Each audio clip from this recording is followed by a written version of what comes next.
Hey everyone, my name is Danilo Petrovic. I'm Ilya Marchenko. I'm Denis Kudla. I'm Evgeny Donskoy. I'm Henry Laaksonen. I'm Peter Torebko, and you're listening to the Game to Love podcast.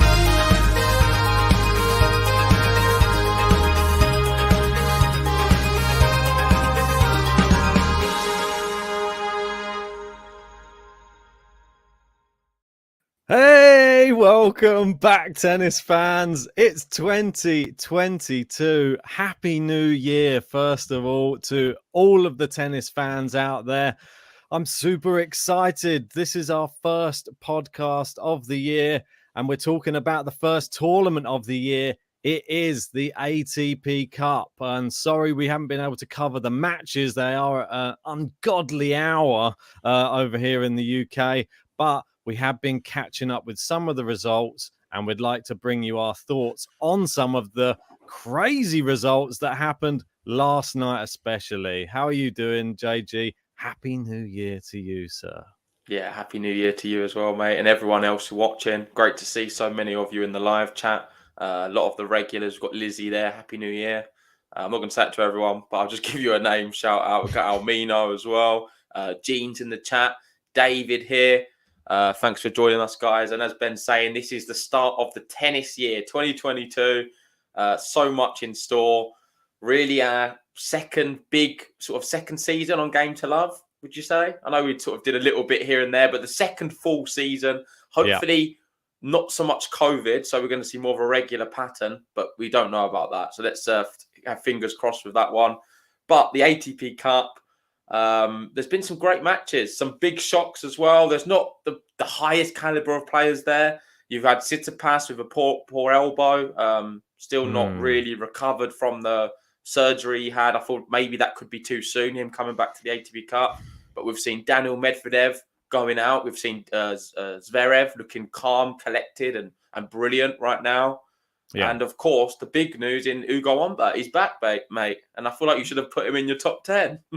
It seems like if I remove him from my top 10, suddenly he's now scoring his biggest victory on the tennis tour, beating Daniil Medvedev in a 3-set thriller last night in the early hours. I think it was 3 hours or 2 hours, 58 minutes. In which he came back from a set down and 3-love down to defeat the Octopus in a third set tiebreak, 7-2 to Ugo Humbert. So well done to the Frenchman. He started the year with a bang, mate. I'm really, really impressed.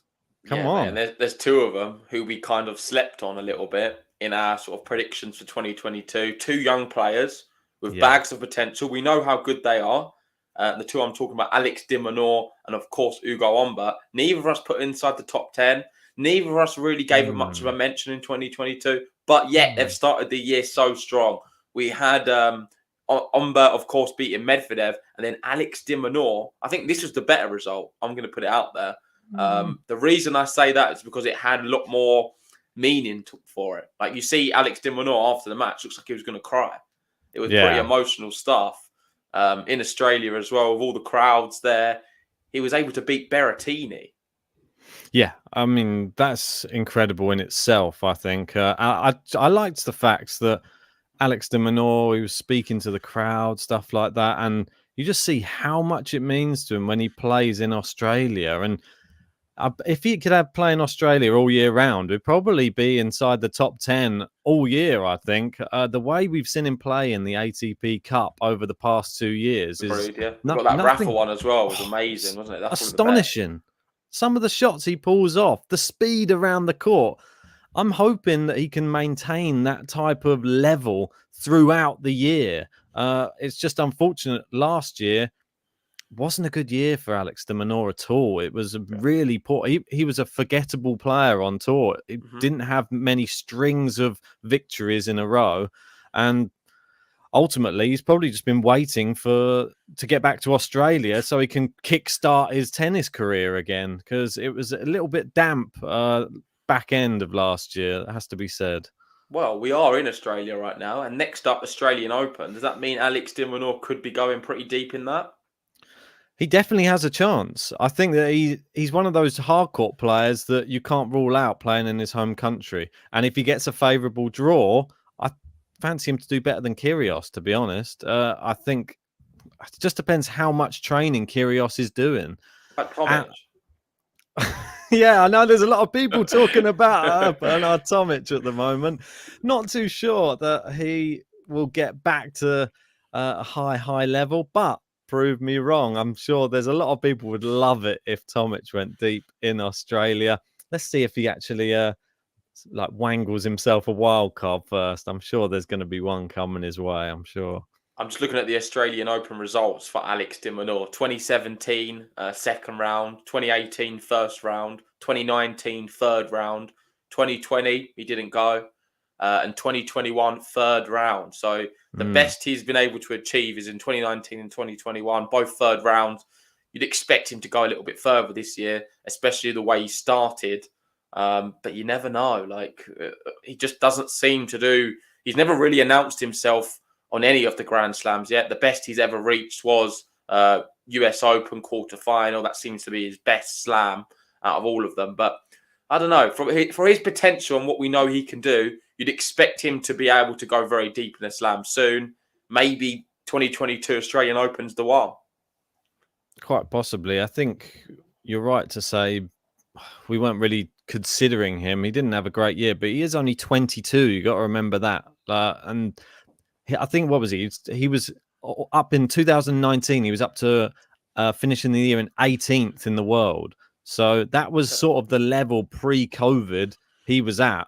And it has sort of disrupted his run of form. He's dropped down, I think, last year 23rd, this year 34th. And I think this year, if he gets a full season in, we could see him back up in the top 20 again in no time. And even knocking on the door of the top 10 definitely has potential. Yeah. I don't know if you want to bring up the graphic of some of the things he said after the match, because it was very emotional. And I don't know, it sort of encapsulated what tennis means to people, and definitely something which we can relate to on the podcast, because we love tennis as much as some of the players, especially Alex de Minaur. And he was saying this is what you work hard for, to play on your home court in front of friends and family, playing for Australia. There's no greater honour. Beautiful, moving words from Alex de Minaur.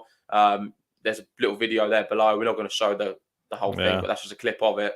And he was on the sort of verge of tears, you could say. Yeah. And for an event which, I don't want to be disrespectful, it's just the ATP Cup. I know that's maybe some people frown upon me saying that, but it's not the biggest event on the calendar, is it? And he was looking at it like, wow, this is a real big occasion. I'm so emotional being here in front of all the fans, all the support. And he produced incredible tennis. I didn't get to watch the match live, but from the highlights I've seen, it was a super high level. Yeah, we know what he can produce. Yeah. I don't want to take anything away from him, but the last time we did see Berrettini, he was going out injured in a match. So hopefully there's nothing due to Berrettini not being at his like 100% best. We don't really know. Like, these first matches back, it's a little bit, is this the real person that we're actually going to see when we get to the Australian Open, or are they just warming up and we're going to see a completely different Berrettini and Medvedev by the time we hit Australian Open? I was a tad worried, I must admit, with Berrettini, because I've got him inside my top 10. You didn't include him in your top 10, and I think maybe you might have made a good choice there. But it's early days. Let's see. Yeah. I'm pretty sure Berrettini can bounce back. Like I said, this is like the pre-event to Australian Open, and that's where his focus is definitely going to be. But the other big shock, which also in the title, Daniil Medvedev, him going out to Ugo Humbert. Ugo Humbert has played him twice, beat him twice, and we've both gone really big on Medvedev. We've got him being our world number one. We've got him winning the Australian Open. Can't beat Ugo Humbert at the ATP Cup. Have we got a bit carried away with Daniil Medvedev? And what's going on in this one, Ben? Yeah, I thought it's just typical, isn't it? The GTL curse strikes again. We both have him to win. It's like the Sabalenka one last year. We don't know. I'm hoping that whenever we pick the same person, then they never win. Hopefully, that's got to change at some point for sure. It did worry me though, the fact that this is similar to, remember when he played Dimitrov and he lost 8 games in a row. He was in a winning position, lost those 8 games, lost the match, and he was sort of home and dry. And it was the same sort of scenario. And we don't see that very often from Medvedev, and that's a little bit of a worry for me that's happened again. Yeah. He's thrown it away. I think it's a brilliant point you make. He's done this before. Last year against Dimitrov, won the match, let's be honest. You wouldn't be able to get the odds on sort of Umber at that point. You're getting really good value for your money, same as Dimitrov at the time. You'd expect him just to wrap up, hold his serve with such a brilliant serve like he has. There's no reason you should be losing from 3-love up and a setup if you're that caliber of player. But he's done it again, and that just for me shows that his focus, he struggles sometimes with his concentration and focus in matches and his intensity. To maybe switch off when he feels like he's won the match and got it wrapped up, where he's not. If he kept sort of plugging away and fighting and even challenging the break again, then you never know. It could have been a different match. But credit to Ugo Umber, another one we maybe slept on in our top 10 predictions. I know he didn't the year before, but this year he could be knocking on the door again because we know he's one of the best grass court players on the tour. Let's be honest. And right now, winning against Daniil Medvedev on the hard courts to start the year doesn't really get much better. Yeah, I mean, it was his hard court form that really made me want to put him in that top 10 last year, just because he obviously came off the back of some amazing results at the back end of the year. I had a bit of recency bias. And then he did actually still go on. He's won his first ATP 500 last year on grass. Don't forget.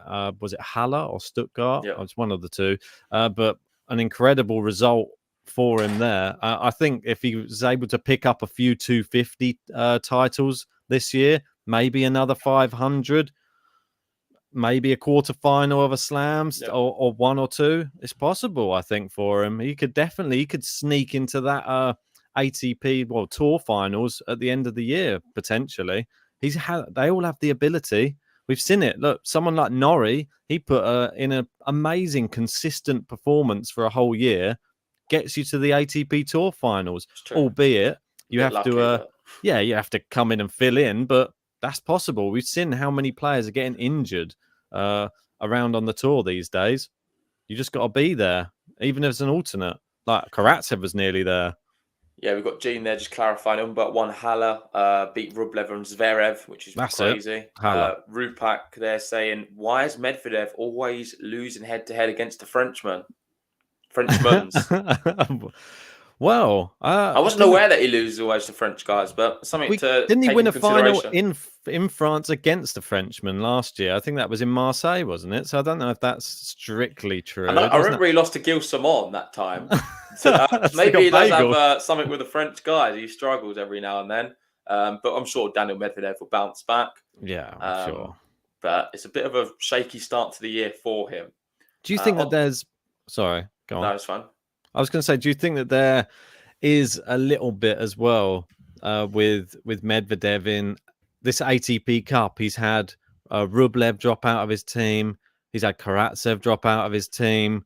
Do you think he just thinks, ugh, like I'm not really that, but like probably no, not at all. Do you not think? No, not at all. I think Roman Safilin, he's had really nice words to say about him, and he's been pretty clutch at times. Winning his singles match against Ryan Deneck was no mean feat, and that's the reason they was able to get through to the next round. So I think he's very appreciative of his team and some of the words he said about them. But let's have a look overall at some of the results. As you can see, if we start from the beginning, Serbia, without Novak Djokovic, they was able to beat Norway, defeating Casper Ruud's team there.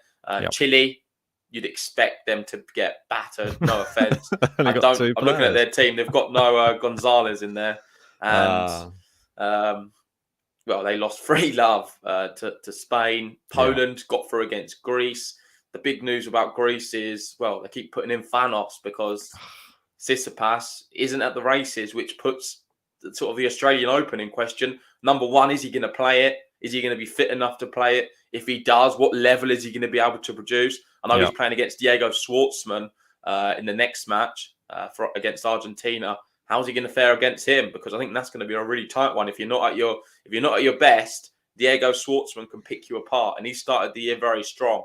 I know he beat, you can see Argentina beat Georgia there. I'm pretty sure he beat Bassiasvili in a very comfortable fashion. Yeah, very. So yeah, that sort of summarizes day one. I don't know if you had anything else to add about the January the 1st day. I think that we missed out one person, obviously, Dan Evans, who had a storm. No, that's day two. Oh, day two. Apologies. Yeah. Day one. Sorry, I'm jumping ahead. Nothing more to add on day one. Just well done. I think the result of the round was Schwartzman battering Bassiasvili, to be honest. Yeah. So apologies for that. There you go. On to day two. I'll let you take it away since you're so keen about the GB. GB. We'll start with them. Fantastic performance from Dan Evans. Absolutely destroyed Jan-Lennard Struff, who normally gives everyone a good game. And big, tall German, big serving. Evans, 6-1, 6-2, dispatched him with ease. And there was some quite funny stuff going on, wasn't it, on the bench of the GB side as well. I think I've got one of the apologies. It's one of these things, and there they go. He says, you need Liam Brody. You need to do more as Team GB captain. And he just leant over to him and he said, "Come on, have you got any words of encouragement for me? Like, come on, I'm sitting here. I'm needing some encouragement." So yeah, very funny stuff on the. It's funny because Liam Brody is the team captain. I don't understand why that is, but fair play to him. But he's not really that.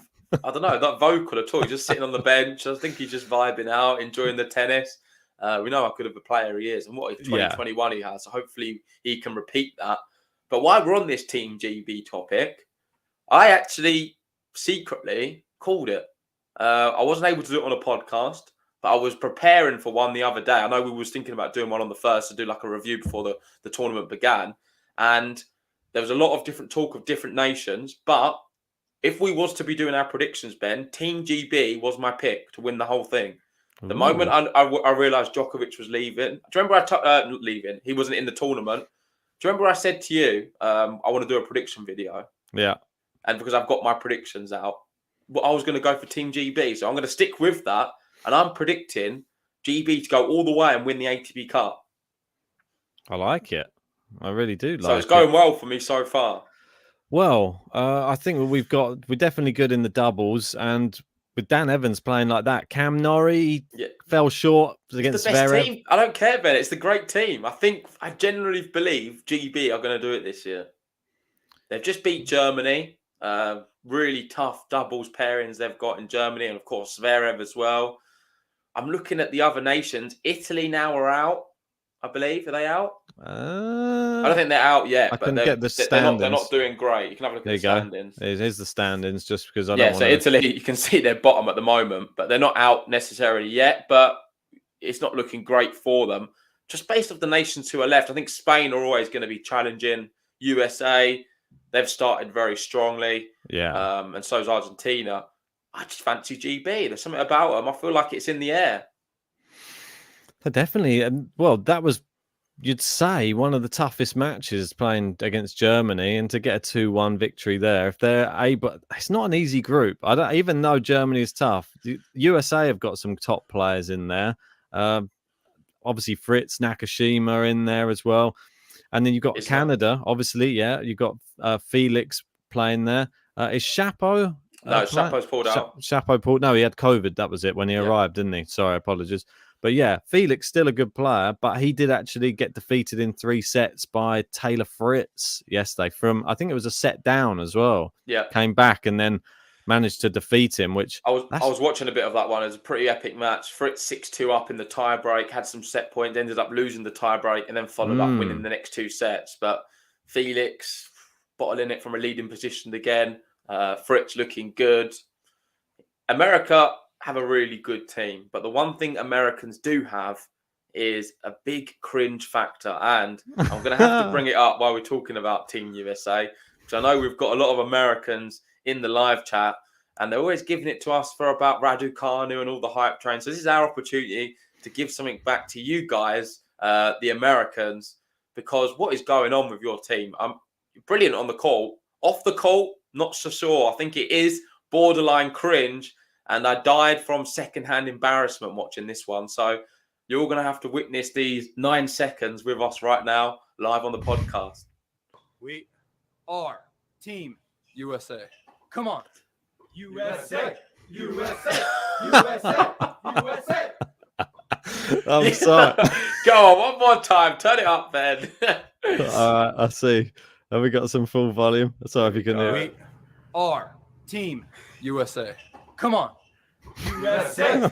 USA. USA. USA.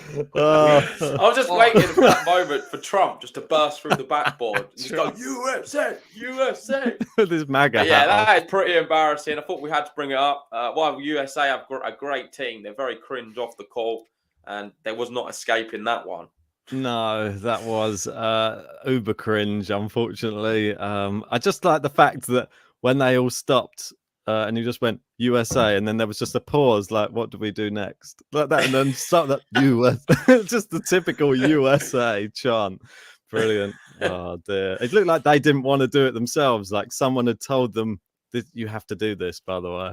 Like, I don't know. Some of them enjoyed it more than others. I feel like Nakashima just didn't want to be there. Yeah. But Fritz seemed to be loving it more than most. So fair play. Yeah, well done. Anyway, it gave us something to laugh about and have a chat about at least. I'm actually, I just want to have a look at some of the standings again. So I get those back up. Yeah, bring it all back up. Just one sec, just because that one we had to have a look at that. That was just hilarious. Right. So as you can see there, the Spain-Serbia, that's quite an interesting one in that group. But looking at, I think I wouldn't write Norway off yet, though. No, I think let's Australia see. Casper could have a Ruud could do chance. something special. I would love it if Australia won the whole thing, if I'm honest. I don't know. After seeing Alex de Minaur and how much it means to him, I would love it. Before all of the people didn't enter the event, which we thought was going to be entering, we both would have had Russia nailed on to win every team event for the foreseeable because they've got the strongest team by a country mile. However, the moment I realised they weren't there, I was going for Team GB all the way. They're going to be my pick. I'm telling you now, Ben, they're going to win this year's ATP Cup. So you need to go out on a limb and tell me who you think is going to be winning. I don't want to hear all of these other names. I want one country from you. I'm going to go Australia. Australia win the ATP Cup. We get off 2022 with a bang, with the home nation winning it, and then the whole of Australia starts roaring, ready for all of the tournaments to come and ready for the Australian Open and those amazing scenes that we saw at last year's Australian Open. Hopefully we get some repeats of those. Obviously that 5-set thriller, Kyrgios team, all of these things could happen again if we get the right momentum shift. And I think we could start it, I think, here. We've already had a good start. Smash Berrettini. Well, you're definitely on the hype train there, but Almina's pleased, calling you a legend. And one thing, Ben, we will be recording these. So when we get to my end of year PowerPoint, as you know, I beat Ben last year in 2021. We're going to be doing a clean slate this year. It's 0-0, Ben. A complete clean slate. But we're going to be recording ATP Cup because last year we did it for you and you beat me in it. So you started the year great last year and sort of faded as it went on. Let's see how you get on this time. You're going Australia. I've got GB. Let us know in the live chat or the comment section which nation you think's going to win the ATP Cup. But Rupak here, apologies, mate. I do not want to ignore you, and it is a very good stat. He's saying Medvedev's head-to-head against French players is 20 losses and 15 wins. He's got a 42.9% winning percentage. So something to consider for some of the upcoming draw previews we're going to be doing. Medvedev, not very good against French players. I didn't realise it was that bad, but thanks for sharing. He draws Gilles Simon in the first round of the French, not the French Open, of the Australian Open, and we're going to be starting to question. Imagine if his route is just littered with just French. He will not want Ugo Umba in the Australian Open, let's be honest, and that could be a real potential matchup. Well, imagine if he had first round Gilles Simon, second round Monfils, third round Ugo Humbert. Imagine if that's his route. He has to try and get to the final against all of his worst ones. Rinderneck. A bit of Rinderneck in there as well. Throw him in there. Yeah, mate, it could be interesting. I would like to see put to the real test at Grand Slams what his abilities would be like. I think Medvedev might be all right, if I'm honest. Over 5. Just going back to the results page, Ben, I don't know if you've got that set up. Oh, I Is it the think second one I think along? it's a tab at the top. Apologies. Is it live results? There you go. Apologies. There you go. I feel like we covered most of these. The Russia one, they sort of snatched it at the end. Let me just close that. And then, yeah, GB beating Germany. Yeah, we did cover all of them. USA, quick mention on them. Looking really good. Fritz beating Felix, and they won the doubles as well. Oh no, Yeah. Sapo is about, but he retired from his singles. He didn't play the singles against Isner for some reason. I don't understand why, but he played the doubles. So maybe he is. I'm not sure what he's playing at. Yeah, that's a bit strange. Right. Let's have a look. I just want to have a look down just to like confirm. Obviously, Yannick Sinner was another one we haven't spoken about yet here. Very convincing against Max Purcell, who was fashioning a lovely mullet, I have to say. Max Purcell, if you haven't seen it, just go and watch that match back. He's really he looks like he's been growing that throughout the past lockdown years, but that was a good one. Go down. Obviously, we got the Russian results there, the ones you were speaking about. Yeah. Medvedev only getting the win in that in the doubles. So I think Chapo, because he tested positive earlier on, he's just got out of isolation, as Ollie's saying. So that's probably why he was unable to play the singles as well. Just sort of not playing so many matches. But he's someone who started the year great. He beat Rafa, didn't he?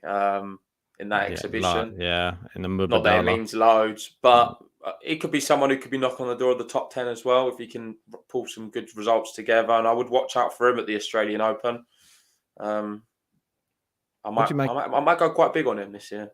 Yeah, I'll see how I feel. All right, don't say it just yet. No. Wait and see.